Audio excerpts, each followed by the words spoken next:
दोस्तों, स्वागत है आपका आपके अपनी यूट्यूब चैनल एग्ज़ाम पॉइंट पर। मैं रोज़ की तरह आज फिर 6 जनवरी 2026 का करंट्स अफेयर लेकर आया हूँ। आज 6 जनवरी के जितने भी इम्पोर्टेंट क्वेश्चन बनते हैं उन्हें हम डिस्कस करेंगे, उनके इम्पोर्टेंट फैक्ट भी जानेंगे। दोस्तों, आप किसी भी एग्ज़ाम की तैयारी कर रहे हैं तो ये वीडियो आपके लिए मोस्टफुल रहने वाला है। इस वीडियो की पीडीएफ डाउनलोड करने के लिए आप हमारे टेलीग्राम चैनल एग्ज़ाम पॉइंट पर जाकर वहां से पीडीएफ डाउनलोड कर सकते हैं। आइए शुरू करते हैं। पहले नंबर का क्वेश्चन देखते हैं। पहला क्वेश्चन देख लेते हैं। अंडमान और निकोबार द्वीप समूह में हाल ही में किसने एकीकृत कमांड एंड कंट्रोल सेंटर का उद्घाटन किया है? सही आंसर है सी, अमित शाह जी ने। की पॉइंट लिखते हैं। भारत ने अपने द्वीपीय क्षेत्रों में सुरक्षा और सुशासन को मजबूत करने की दिशा में एक और महत्वपूर्ण कदम उठाया है। तकनीक आधारित निगरानी और समन्वय पर जोर देते हुए अंडमान और निकोबार द्वीप समूह में एक प्रमुख सुरक्षा अवसंरचना परियोजना की शुरुआत की गई है। यह पहल राष्ट्रीय सुरक्षा, विकास और पर्यटन को रणनीतिक रूप से जोड़ने की सरकार की व्यापक दृष्टि को दर्शाती है। केंद्रीय गृह मंत्री अमित शाह ने अंडमान निकोबार द्वीप समूह में एकीकृत कमांड एंड कंट्रोल सेंटर का उद्घाटन किया। आइए दूसरे नंबर का क्वेश्चन देखते हैं। हाल ही में महाराष्ट्र के नए पुलिस महानिदेशक डीजीपी के रूप में किसे नियुक्त किया गया है? सही आंसर है सी, सदानंद बसंत दाते जी को।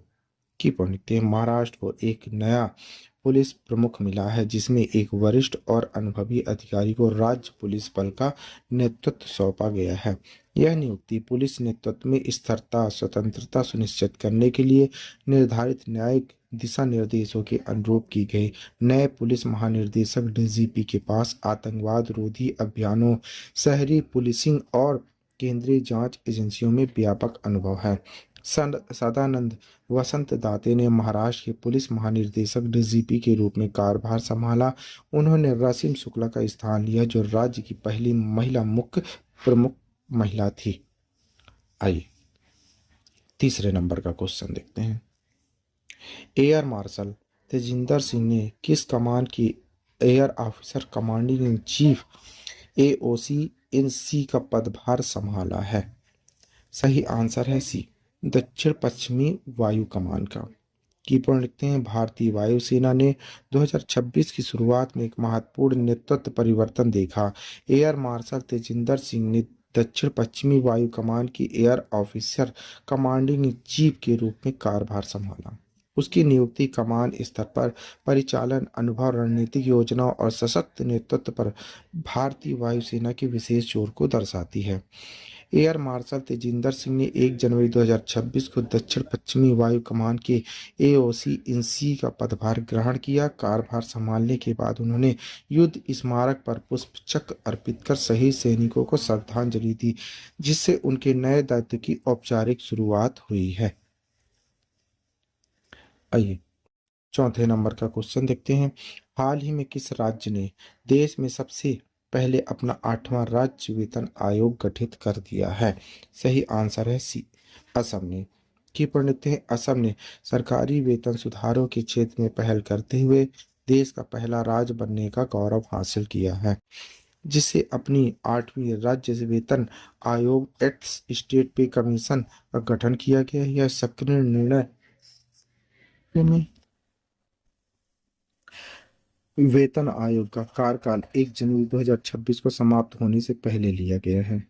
इस कदम ने राज्य कर्मचारियों, पेंशन भोगियों और अन्य राज्यों का ध्यान आकर्षित किया है, क्योंकि वेतन आयोग सरकारी कर्मचारियों के वेतन, भत्तों और पेंशन के निर्धारण में महत्वपूर्ण भूमिका निभाते हैं।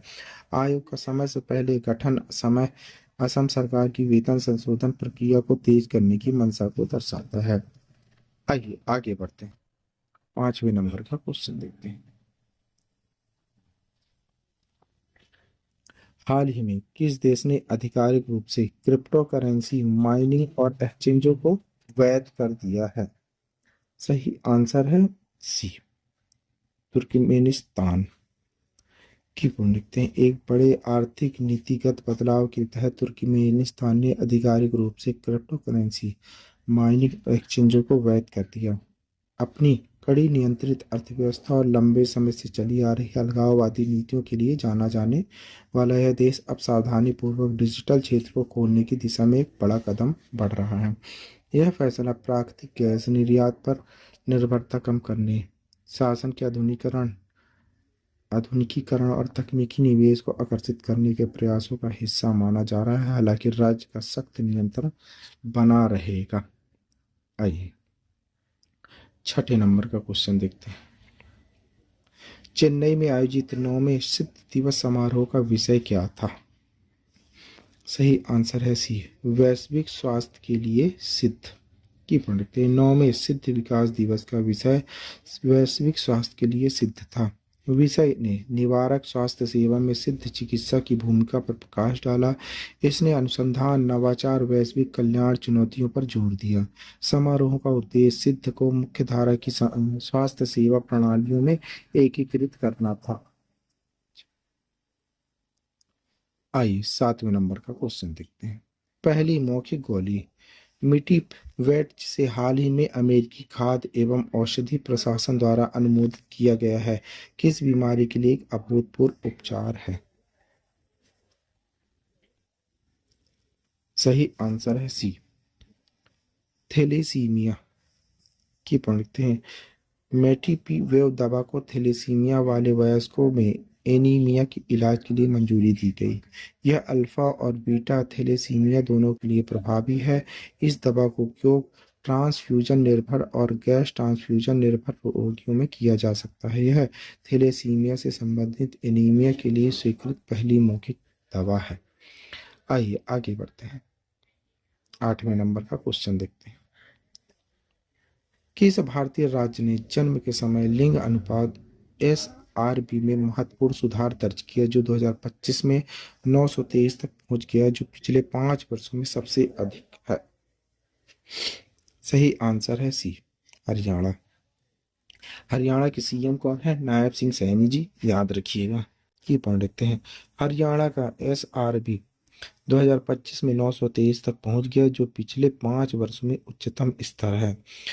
SRB में 2024 में 910 से 13 अंकों का सुधार हुआ। राज्य ने 2025 में 5.19 लाख से अधिक जन्म दर्ज की। यह सुधार लिंग चयनात्मक गर्भपात के खिलाफ सख्त कार्रवाई के कारण हुआ है। आइए 9वें नंबर का क्वेश्चन देखते हैं। प्रधानमंत्री नरेंद्र मोदी ने 72वीं राष्ट्रीय वॉलीबॉल टूर्नामेंट का उद्घाटन कहाँ किया है? सही आंसर है डी, वाराणसी में। की पढ़ रखते हैं। 72वीं राष्ट्रीय वॉलीबॉल टूर्नामेंट का उद्घाटन प्रधानमंत्री नरेंद्र मोदी द्वारा वीडियो कॉन्फ्रेंसिंग के माध्यम से वाराणसी से किया गया। राष्ट्रीय स्तर की इस टूर्नामेंट में 28 राज्यों की टीमों ने भाग लिया, जो राष्ट्रव्यापी प्रतिनिधित्व को दर्शाता है। प्रधानमंत्री ने खेल के माध्यम से टीम वर्क, समन्वय, साझा जिम्मेदारी के मूल्यों पर प्रकाश डाला। आइए 10वें नंबर का क्वेश्चन देखते हैं।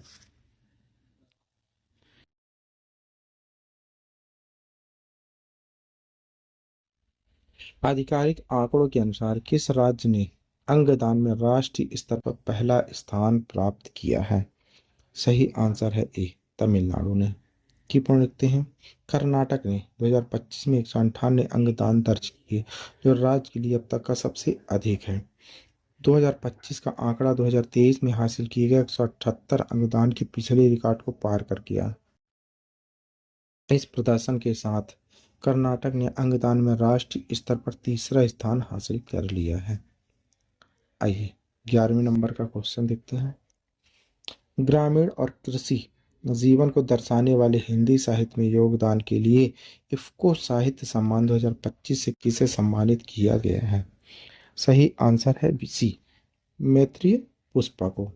मैत्रेय पुष्पा को हिंदी साहित्य में उनके महत्वपूर्ण योगदान के लिए इफ्को साहित्य सम्मान 2025 से सम्मानित किया गया। उनके साहित्यिक कार्यों में ग्रामीण जीवन, कृषि, महिलाओं के मुद्दे और बदलते भारतीय सामाजिक वास्तविकताओं को प्रमुखता से दर्शाया गया है। यह पुरस्कार 30 दिसंबर 2025 को कमानी ऑडिटोरियम, नई दिल्ली में प्रदान किया गया। 12 नंबर का क्वेश्चन देख लेते हैं।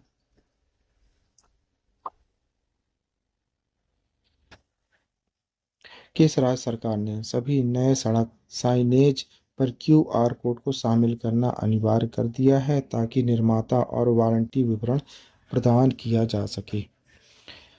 सही आंसर है बी, दिल्ली ने। दिल्ली की सीएम कौन है? रेखा गुप्ता जी, याद रखिएगा। की पंडित दिल्ली पीडब्ल्यूडी ने सभी नए सड़क साइनेज पर क्यूआर कोड अनिवार्य कर दिया है। क्यूआर कोड निर्माता विवरण उपयोग की गई सामग्री और वारंटी जानकारी प्रदर्शित करेंगे। यह निर्देश 1 जनवरी 2026 को जारी किया गया। इस कदम का उद्देश्य सड़क साइनेज की एकरूपता, पारदर्शिता और बेहतर दृश्यता सुनिश्चित करना है। आइए 13 नंबर का क्वेश्चन देख लेते हैं। वित्तीय वर्ष 26 में कुल प्रस्तावित निवेशों का 25.3% हिस्सा प्राप्त करके भारत के निवेश चार्ट में कौन सा राज्य शीर्ष पर रहा है? सही आंसर है डी, आंध्र प्रदेश। की पंडित आंध्र प्रदेश ने वित्तीय वर्ष 2026 में 25.3% पर प्रस्तावित निवेशों का उच्चतम हिस्सा हासिल किया। यह डेटा वित्तीय वर्ष 26 के पहले 9 महीनों के दौरान की गई निवेश घोषणाओं पर आधारित है। राज्य ने उड़ीसा और महाराष्ट्र को पीछे छोड़ दिया, जिसमें क्रमशः 13.1% और 12.8% की हिस्सेदारी दर्ज की गई है।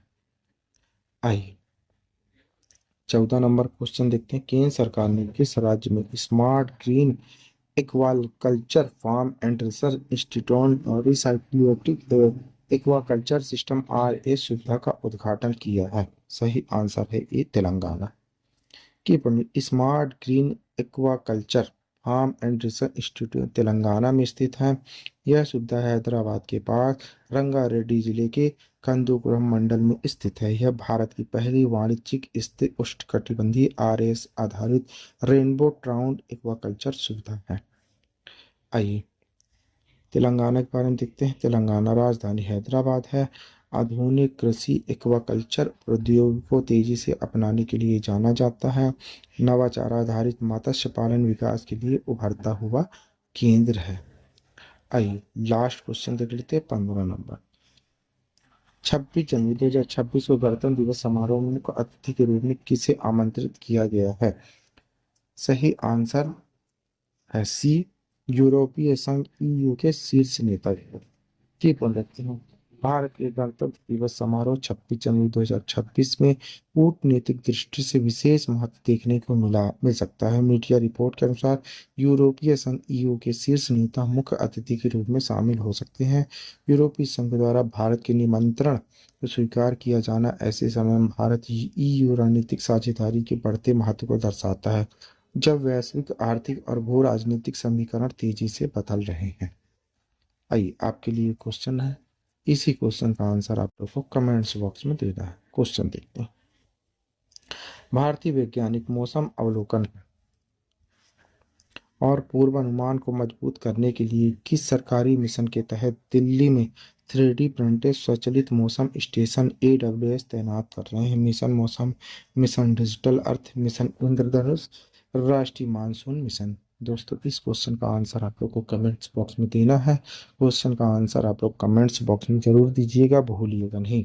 आप पढ़ रहे हैं 6 जनवरी 2026 का डेली करंट अफेयर। दोस्तों आप किसी भी एग्जाम की तैयारी कर रहे हैं तो ये वीडियो आपके लिए मोस्टफुल रहने वाला है। इस वीडियो की PDF डाउनलोड करने के लिए आप हमारे टेलीग्राम चैनल एग्जाम पॉइंट पर जाकर वहां से PDF डाउनलोड कर सकते हैं। Thank you for watching my video. इस वीडियो को ज़्यादा से ज़्यादा शेयर करें, लाइक करें, कमेंट करें। Thank you.